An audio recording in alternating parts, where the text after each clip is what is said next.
Flight sound கேட்டாலே சும்மா வச்சுக்கணும் மேலே பார்த்தா தான் ஒரு திருப்தியாகவே இருக்குது, மனசுக்கு அமைதியாகவே இருக்குது.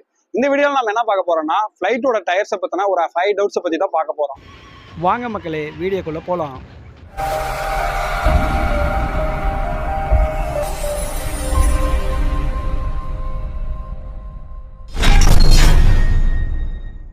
முதல் டவுட் என்ன, ஒரு ஃப்ளைட்டில் எத்தனை வீல் இருக்கும்? ஒரு ஃப்ளைட்டோட அளவை பொறுத்தும் அதை கேரி பண்ணுற வெயிட்டை பொறுத்தும் தான் வீல்ஸை ஃபிக்ஸ் பண்ணுறாங்க. ஒரே மாதிரி இருக்கிறதால எல்லா ஃப்ளைட்டுக்கும் ஒரே எண்ணிக்கையிலான டயரெல்லாம் இருக்காது. டயருக்கு நடுவில் இருக்கிற கேப்புங்கிறது ரொம்ப ரொம்ப முக்கியம். ஏன்னா ஃப்ளைட் டேக் ஆஃப் ஆகும் போதும் லேண்ட் ஆகும் போதும் ஏற்படுற அதிகபட்ச வெப்பநிலையை சீக்கிரமாக குளிர்விக்கிற அளவுக்கு தான் டயரோட இடைவெளியும் இருக்கணும். முன்னாடி இருக்கிற வீலுக்கு நோஸ் வீல்னும் பின்னாடி இருக்கிற வீலுக்கு மெயின் வீல்ஸ்னும் பேர். இந்த நோஸ் வீலில் ஒரு செட் ஆஃப் டயர்ஸ் இருக்கும், சில ஃப்ளைட்டில் 2 செட் ஆஃப் டயர்ஸ் கூட இருக்கும். சம் ஃப்ளைட்ஸில் பார்த்தீங்கன்னா 1க்கு மேற்பட்ட நோஸ் வீல்ஸ் கூட இருக்கும். வழக்கம் போல் மெயின் வீல்ஸ் பேலன்சிங் வீல்ஸ்ன்றதுனால அதில் எப்பயுமே அதிகப்படியான டயர்ஸ் தான் யூஸ் பண்ணுவாங்க. இந்த உள்ளே இருந்து டயரை புஷ் பண்ணது பார்த்தீங்களா, இந்த செட்டப்புக்கு பேர் லேண்டிங் கியர்னு பேர். ஃப்ளைட் டேக் ஆன் ஆகும்போதும் சரி டேக் ஆஃப் ஆகும்போதும் சரி டயர்ஸை உள்ளுக்கும் வெளியும் இழுக்கிற வேலையை அந்த லேண்டிங் கியர்ஸ் தான் செய்யுது.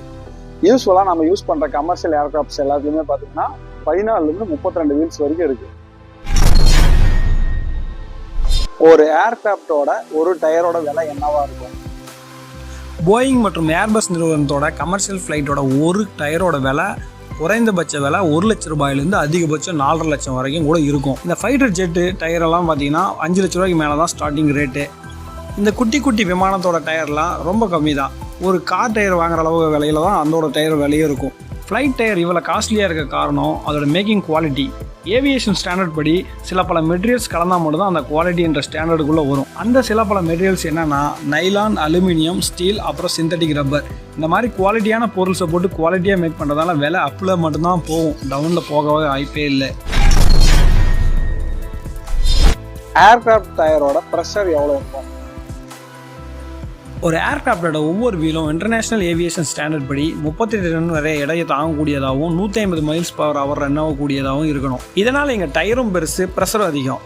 ஒரு மாடர்ன் ஏர்கிராஃப்டோட டயர் ப்ரெஷர் பார்த்தீங்கன்னா 200 PSI வரைக்கும் இருக்கும். ஃபைட்டர் ஜெட்டில் 320 PSI வரைக்கும் இருக்கும். ஃப்ளோட்டிங் லைட் ஏ ஃப்ளைட் அப்படின்னு சொல்லிட்டு நைட்ரஜன் கேஸை பங்கில் ஃபில் பண்ணிக்கிட்டு பைக்கில் போகும்போது நம்ம மிதந்து தான் போகிறோம் நம்பிட்டு போனோம்னா நானும் ஒருத்தன். அதே மாதிரி ஃப்ளைட்டில் யூஸ் பண்ணுற கேஸும் நைட்ரஜன் கேஸ் தான் யூஸ் பண்ணுறாங்க. பறக்கணுமில்ல. தமிழ்நாடு அரசு போக்குவரத்து கழக பணிமனை மாதிரி சில அப்டேட் ஆகாத சில ஏர்கிராஃப்ட் மெயின்டெனன்ஸ் கம்பெனி இன்னும் கம்ப்ரஸ்ட் ஏரை தான் யூஸ் பண்ணுறாங்க. சின்ன சின்ன ஏர்கிராஃப்டில் கம்ப்ரஸ்ட் ஏர் தான் இன்னும் யூஸ் பண்ணிட்டு இருக்காங்க. அதே போல் ப்ரெஷரும் 30லேருந்து 40 PSI தான் யூஸ் பண்ணுறாங்க.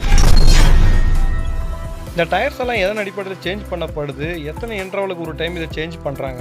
எவ்வளோ காஸ்ட்லியாக ஒரு டயரை மேக் பண்ணாலும் அதோட லைஃப் ஸ்பேன் பார்த்தீங்கன்னா 200லேருந்து 400 லேண்டிங்ஸ் மட்டும்தான். இந்த டயரோட லைஃப் ஸ்பேன் ரொம்பவே கம்மியாக இருந்தாலும் இதில் ரீபெல்ட் ஆப்ஷனும் இருக்குது. ஒரு டயரை 7 முறை வரைக்கும் ரீபெல்ட் போடலாம். ஒரு டைம் ரீபெல்ட் போட்டோம்னா 300 லேண்டிங்ஸ் வரைக்கும் ஆஃபர் பண்ணுது. ஒரு புது டயர்லேருந்து 80% பயனுறு திறனை இது வழங்குது. ரீபெல்ட் போடுறதுல இன்னும் ஒரு அட்வான்டேஜ் என்னன்னா, புது டயர் வாங்குறதுக்கு ஆகிற செலவை விட 4 ஒரு பங்கு செலவு தான் ஒரு டயர் ரெடி பண்ணவே ஆகும்.